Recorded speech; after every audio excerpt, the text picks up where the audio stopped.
Hey everyone, my name is Sean and in today's video we are going to be doing some Harpie ladies. I finished this build, I'm very happy with it, so let's get down into the breakdown, do the deck profile and then go and show you some gameplay.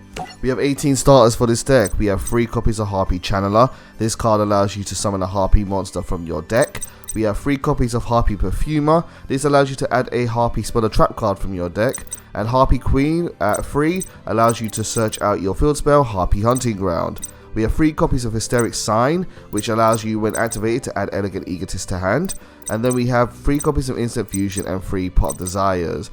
Instant Fusion is being used because we're playing a lot of rank 4 monsters in this deck, and Instant Fusion can access those very easily. And Pot of Desires is hidden here because we play a lot of 3-ofs in this deck, and we don't mind banishing our cards because we're not really looking for a particular card in our deck, we're just looking to get more cards from our deck.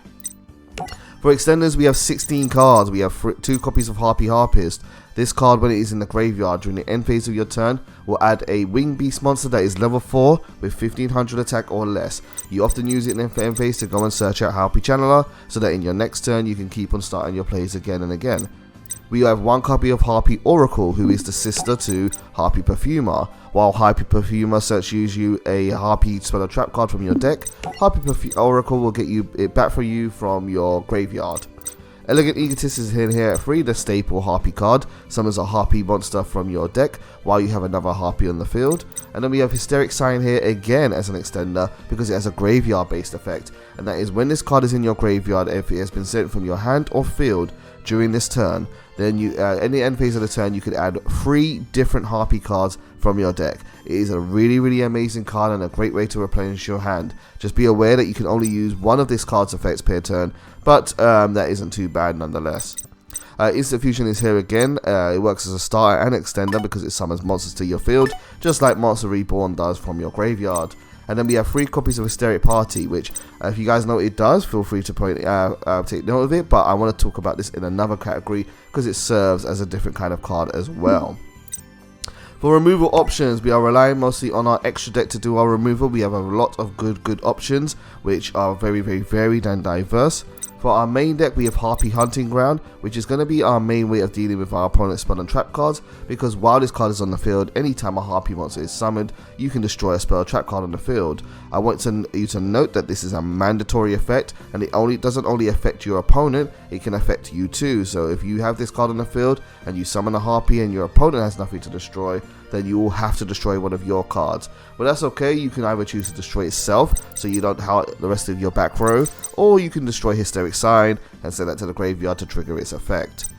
Other cards that get rid of spell and trap cards on the field are Castel, the Sky Blaster Musketeer, Lightning Chidori, and Nightmare Phoenix. Nightmare Phoenix is in this deck because it is really only one of the 2 elite monsters in this deck, and it's here because when you can destroy a spell or trap card, but it also allows you to discard 1 card to use its effect, which is another way to trigger Hysteric Sign. We have Lightning Chidori in here and Castel the Sky Blaster Musketeer, 2 very versatile removal based cards that are very similar in what they do. Lightning Chidori, when it is summoned to the field, requiring 2 level 4 wind monsters, targets 1 set card your opponent controls and shuffle it back into the bottom of their deck. Really good for doing that. Then you can activate its effect to detach a material from this card to target a face up card your opponent controls and return that target to the top of the deck. Really good. We also have 1 copy of Castel the Sky Blaster Musketeer, who, a lot like Lightning Chidori, can target 1 card on the field and shuffle it back into your opponent's deck. We're playing this card just because it's a little bit more generic. Chidori requires 2 level 4s, whereas this requires any 2 level monsters, but you could easily get rid of Castel and just focus on Chidori, because you're not really going to have a level 4 monster on your field that isn't a wind based monster anyway. So feel free to take this out if you want to. I recommend putting in maybe Evil Swarm Exeter Knight, who can blow up the whole entire field if your opponent has more cards on the field than you do and in their hand. So that's probably a good option to do. We have 1 copy of Light Dragon at Ignista. While Castel and Chidori are really good for getting rid of cards by targeting them and not destroying them. So if the card has immunity to destruction, these 2 are really good options for it. Light Dragon is kind of the opposite of that, where it doesn't target a card to destroy a monster on the field, but it can destroy it instead. So if a card can't be destroyed by card effects, use one of these 2 cards. If it can be destroyed by card effects but it can't be targeted, go for Light Dragon at Ignista. If there's a card that is immune to both targeted effects and also destruction effects, you can instead go for number F0 Utopic Future. In order to summon this card, you must have 2 rank monsters of the same rank that are not number based monsters. And then what you can do is this card cannot be destroyed by battle, and you take no damage from battles involving this card. You can use it to attack an opponent's monster and then steal that opponent's monster at least until the end of the battle phase. So it's a good way of getting rid of threats temporarily and attacking past them. And you can also attack with that monster you've stolen as well. Now, in terms of defensive cards, we are relying mostly on our main deck to provide our defensive options, but we have some cards in our extra deck too. Our cards in our extra deck are 1 Millennium Eyes Restrict. I didn't talk about Thousand Eyes, by the way. Thousand Eyes is a removal card as well. Thousand Eyes can be used with instant fusion to take one of your opponent's monsters. And then we have Link Karibo to send it to the graveyard, so you don't have to worry about Thousand Eyes effect, which says none of your other monsters can attack. So we have Link Karibo to work with that too. Now, Millennium Eyes is to protect your board and allow your plays to go off. Your deck is very vulnerable to cards like Ash Blossom and Effect Failure, so you want a card that stops you from getting hit by hand traps, and Millennium Eyes Restrict can fulfill that role, where if your opponent activates a monster effect, you get the quick effect to be able to equip one effect monster your opponent controls or in their graveyard, and then you equip it to this card, and while it's equipped, all cards of that effect with that effect, or all effects of that card will be negated for as long as it's equipped. Now, this was really good against hand traps because if your opponent activates something like Ash Blossom, they discard it, and then you can just respond with Millennium Eyes, take it, and then it'll be negated while it's still on the field. Now, we are another card that protects you from hand traps as well is also Call by the Grave. We play this at 3. This allows you to target one monster in your opponent's graveyard and banish it, and until the end of the next turn, its effects are negated, as well as the effect of monsters on the field and activated effects of monsters with the same original name.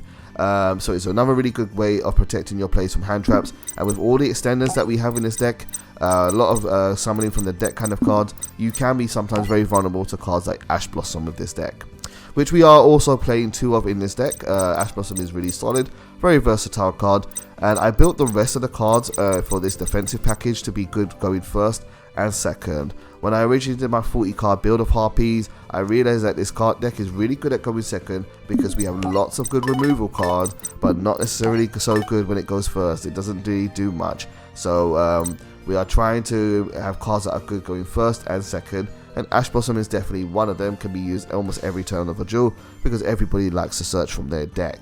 Now, our other trap cards here are all monster effect based negates. We have 3 copies of Infinite Impermanence, which can be activated from your hand directly if you control no cards.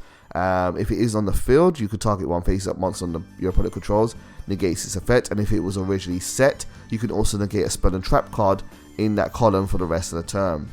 Harpies Featherstorm, a really cool card. I really like this card. How this card works is when you have a you have to have a win-win monster on the field in order to activate it, and until the end of the turn you negate any monster effects your opponent activates. This card is kind of like a little true king of calamities on legs or skill drain, but it affects all monsters, not just on the field. It affects monsters in the hand and the graveyard that banish anyone. And as long as your opponent activates it, it will be negated, so it's really good. But what I really like about this is that this card can work as a hand trap as well. If you have a Harpie monster on the field, you can activate it from your hand. So this and Infinite Impermanence can really work well together to kind of stop your opponent's monster effects. Speaking of which, we also have 3 copies of Solemn Strike. Solemn Strike is just a really good card going first or second. You can either put it on your field first and then stop your opponent's monster effects on turn 2, or if your opponent's already established a board, you can just set it, wait until pass for turn 2, and then on turn 3 when they use their effect, just get rid of it. It's a very powerful card, and I think this whole lineup is very diverse in terms of allowing us to negate some monster effects and setting us up so we can then remove the weaker ones with our removal cards.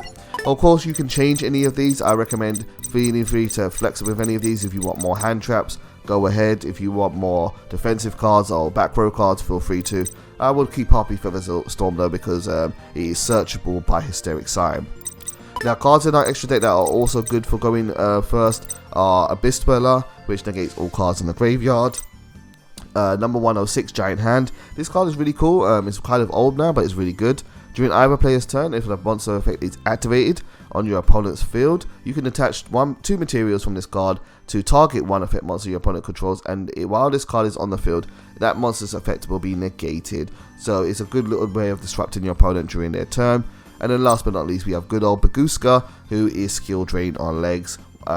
Really amazing card. Not a lot of great options for going first or protecting our board from the extra deck, but there are some really powerful floodgate style cards here, or interactions with your opponents, so it isn't too bad. Now, your endgame cards and your win condition for this deck, we are using 3 copies of Hysteric Party. Hysteric Party is kind of like Return from the Different Dimension for Harpies. You discard 1 card to summon as many Harpie monsters as possible from your graveyard. And with all the rank 4 monsters you're going to be making, getting Harpies to the graveyard isn't going to take too long. But even if you don't fill your whole grave up with Harpies, and you don't have, say, 5 of them to summon, you can still just use it for 2 Harpies and summon 2 cards to the field, and then make a rank 4 monster. So it's kind of versatile. It's not like you have to wait until you have loads of cards in your graveyard to use it.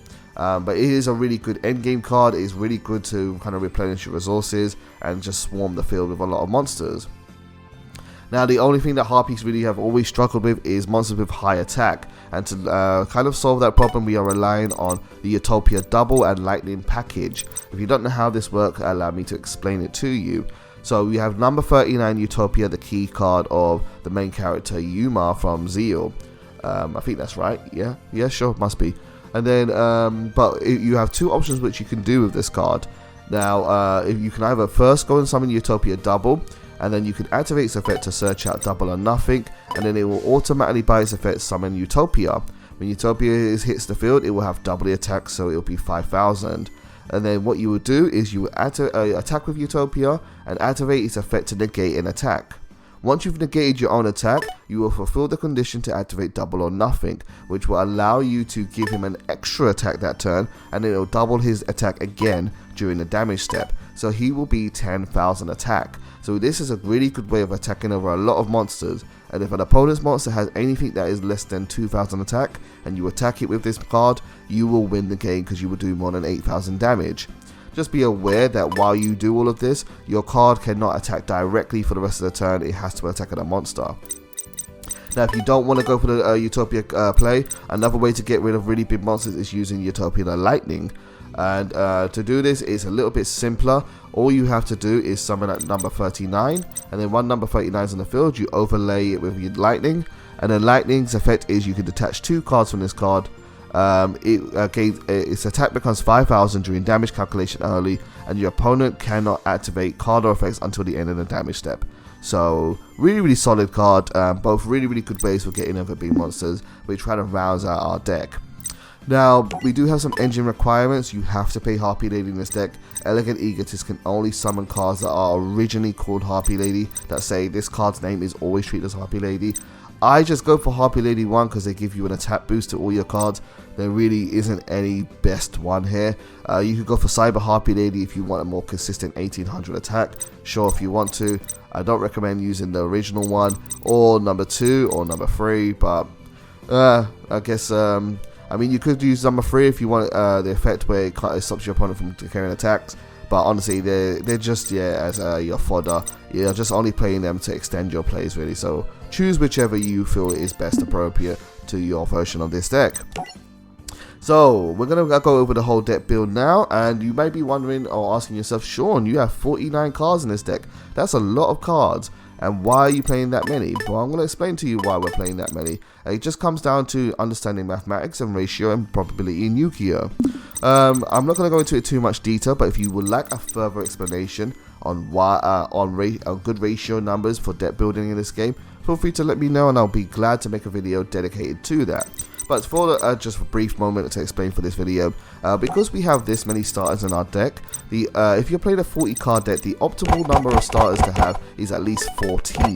That gives you a 90% chance of opening with at least one of them in your 5 card opening hand. But because this deck has access to 18, we can go a little bit further than that and go to a 49 card deck and still have a 90% chance of opening one. But that is not the only thing that matters. Having just a starter isn't the only thing. You also want to have an extender as well. Now, in a 40 card deck, with 14 starters, you need to have at least 12 extenders with your to stay a 75% chance of opening one starter and one extender. It won't always happen, obviously, because you still have quite a big chance of not getting that, but it's really as optimal as it gets before you hit diminishing returns.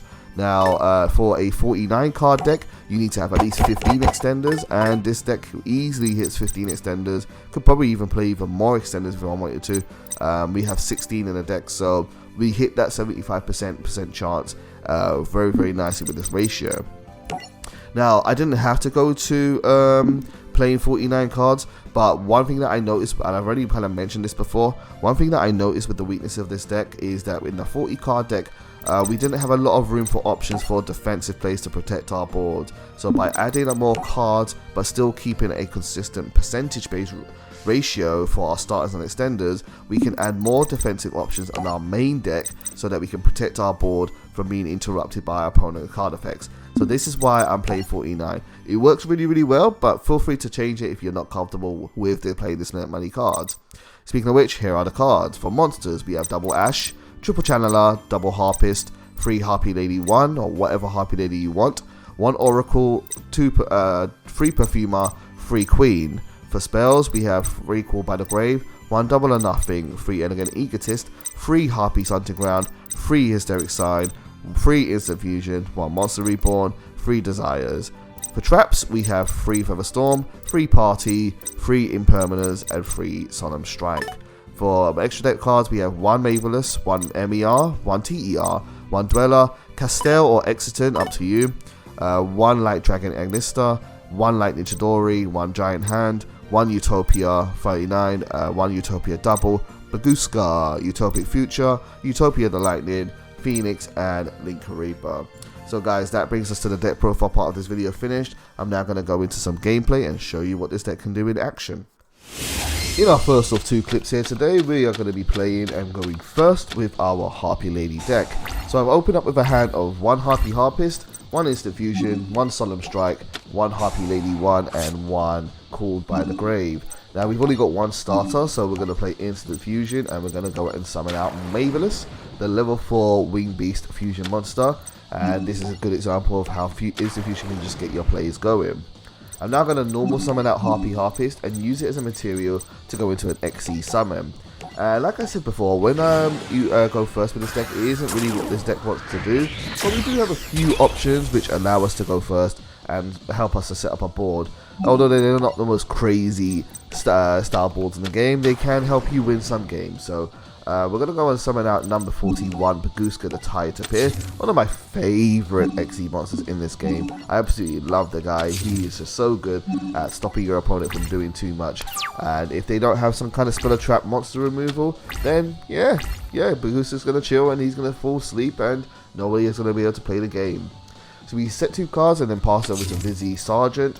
And he's going to set a card in my second column here, which is going to tell me that he is playing Mech Knights. He deliberately made a column so that he can summon out his Mech Knights, because anytime there are 2 or more cards in the same column, they can summon themselves to the field. Not too worried though, because while those monsters are in the first position on the field, they cannot activate their effects. That unfortunately doesn't apply to Link monsters, which he seems to know and has summoned out Mech Knight of the Morning Star, the link to Mech Knight. I see this card get so much play at Legacy of the Duelist compared to real life. It's actually quite surprising to me, but it is a really good card. It can be a nice little defensive wall where it can protect your card from being destroyed by battle or card effects, and you don't take not battle but a card effect, just battle, and you don't take damage.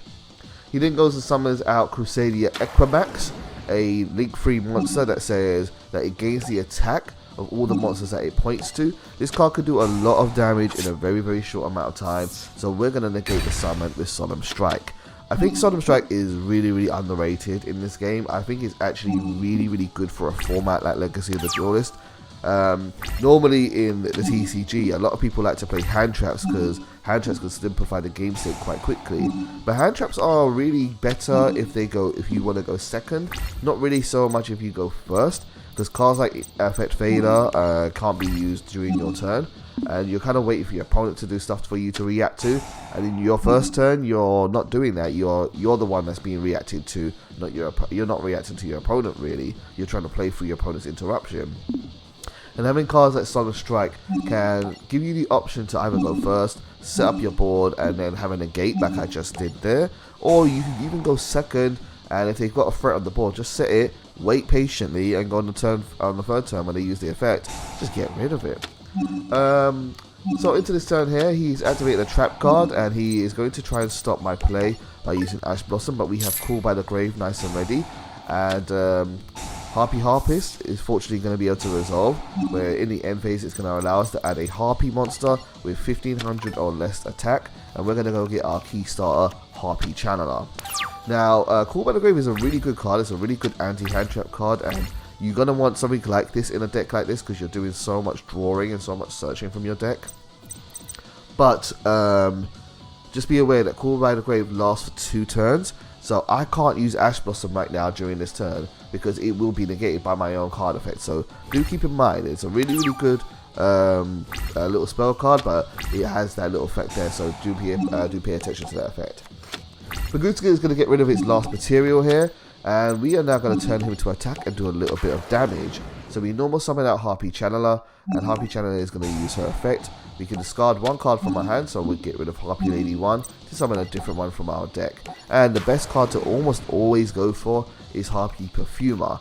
If you have another way to use Harpie Perfumer, then you probably want to go for Harpie Harpist. But Harpie Perfumer is really good because it then activates its effect, and that will add to your hand 1 Harpie spell or trap card with Harpie Lady Sisters in its name.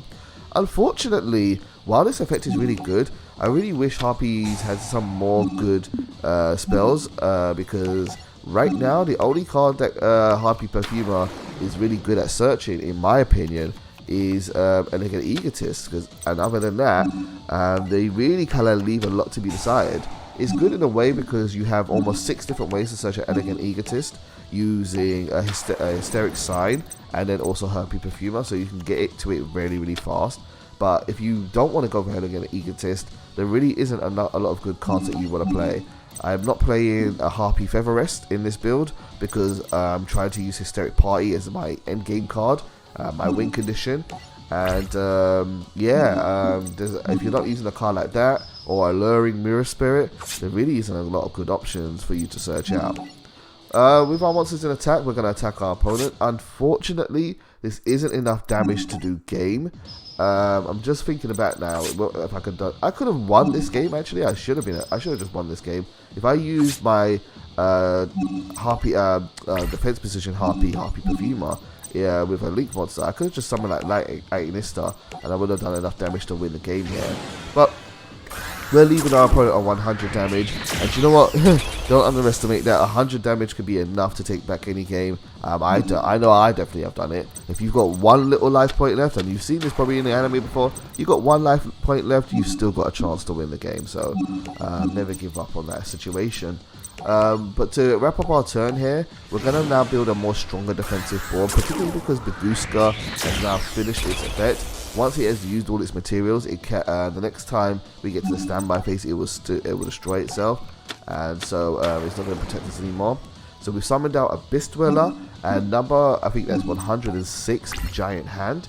Number 106, the Giant Hand, is a card that used to see a bit more play during the XYZ era of the game, but nowadays you don't really see it used too often, and that's a shame because it isn't a terrible card. It is just a little bit limited in what it can do.